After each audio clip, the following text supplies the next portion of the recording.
Knowledge with right course of action.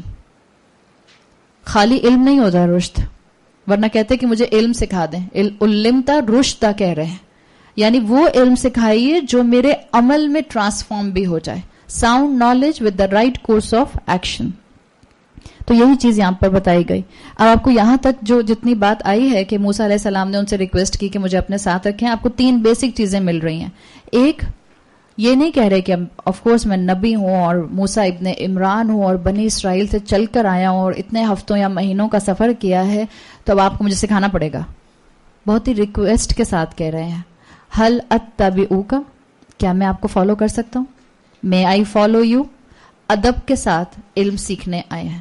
تو جو علم سیکھنا چاہتا ہے اس کی سب سے پہلی صفت ادب ہوتی ہے, ایٹیکیٹس ہوتے ہیں, ریکویسٹ ہوتی ہے, اس کے اندر ایگرنیس ہوتی ہے سیکھنے کی. دوسری چیز جو یہاں مل رہی ہے, انہوں نے یہ مینشن کیا کہ میں کم وقت میں سیکھ کر چلا جاؤں گا. جیسے کوئی آپ سے کہے, اور ہم بھی آپ سے کہیں گے کہ دیکھیں صرف 18 مہینے کا کورس ہے, جوائن کر لیجئے, ہم آپ کو پوری زندگی کے لیے روک کے نہیں رکھیں گے. تو پھر اسی طرح سے یہاں پر بھی آپ کو یہی ہنٹ مل رہا ہے کہ علم حاصل کرنے کے لیے وقت نکالیے. لائف ٹائم بات نہیں ہے. ہاں یقیناً کچھ لوگ ہوں گے جن کو لائف ٹائم اپنے لیے علم کے ساتھ ڈیووٹ کرنا پڑے گا, اس لیے کہ دین کو ہر طرح کے لوگوں کی ضرورت ہے. وہ لوگ جن کے پاس یہ لگژری ہے کہ ان کے پاس اس وقت کوئی اور کرنے کا کام نہیں ہے دنیا میں سوائے گھر سنبھالنے کے, ان کی کوئی پروفیشنل لائن نہیں ہے اور ان کو جا کر جو ہے یا ارننگ کے لیے باہر نہیں نکلنا پڑتا ہے, جن کے پاس یہ لگژری ہے ان کو چاہیے کہ وہ اپنی زندگیوں کو علم حاصل کرنے کے لیے ڈیووٹ کر دیں. وہ اپنے آپ کو اللہ کے دین کے لیے لگا دیں, اپنی ذمہ داریوں, گھریلو ذمہ داریوں کے ساتھ ساتھ.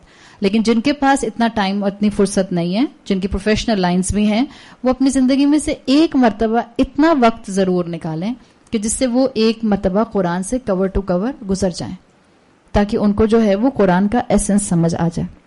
اور تیسری چیز حضرت موسیٰ نے کہی کہ آپ مجھے وہ سکھائیے جو اس میں آپ کے علم میں سے سب سے بہترین ہے.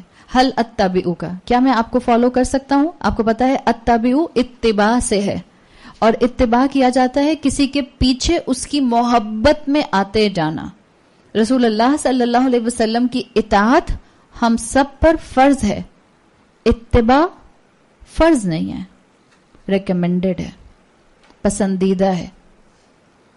ہاں وہ الگ بات ہے کہ بعض مقامات میں قرآن کے کہا گیا کہ اگر تمہیں اللہ کی مغفرت چاہیے تو رسول اللہ سے کہلوایا گیا فاتبعونی, تو میرا اتباع کرو. یاد رکھیں اطاعت تو فرض ہے اور اطاعت حکم کی جاتی ہے جب حکم دیا جاتا ہے. اتباع میں حکم نہیں دیا جاتا, اتباع محبت میں ہوتی ہے, بس آپ فالو کرتے ہیں. بعض صحابہ کے لیے آتا ہے کہ انہوں نے آپ صلی اللہ علیہ وسلم سے جب ملاقات کی تو ایک صحابی تھے جنہوں نے آپ کو دیکھا تو آپ کے کرتے کے اوپر کے 2 بٹن کھلے ہوئے تھے. اس کے بعد زندگی بھر انہوں نے اپنے کرتے کے اوپر 2 بٹن انٹینشنلی بند نہیں کیے. ایک آپ کو ملے کہ جنہوں نے آپ کو اس وقت دیکھا جب آپ کھانا کھا رہے تھے اور برتن کے اندر لوکی شوربے میں تلاش کر رہے تھے, تو وہ صحابی زندگی میں جب بھی کھانا کھاتے تھے اور ان کے سامنے شوربے والی لوکی آتی تھی تو اس میں چمچ چلاتے رہتے تھے چاہے لوکی ان کو سامنے نظر آتی رہے. تو لوگ ان سے پوچھتے تھے آپ کیا ڈھونڈ رہے ہیں اس میں, تو کہتے تھے میں تو سنت پوری کر رہا ہوں. حضرت عثمان رضی اللہ عنہ کے لیے آتا ہے جو آپ کو سب سے اوتھینٹک صحیح حدیث میں وضو کا طریقہ ملتا ہے, وہ حضرت عثمان رضی اللہ عنہ سے روایت کیا ہوا ملتا ہے. حضرت عثمان جب کسی کو وضو کرنا سکھایا کرتے تھے تو ایک مقام پر آ کے وضو کرتے کرتے مسکرایا کرتے تھے. تو جو لوگ سیکھتے تھے وہ پوچھتے تھے آپ وضو کرتے ہوئے مسکرائے کیوں؟ تو انہوں نے کہا پتا نہیں, جب میں رسول اللہ سے سیکھ رہا تھا تو وہ مسکرائے تھے تو میں بھی مسکرا دیا. اس کو کہتے ہیں اتباع, کسی کے پیچھے پیچھے آنا.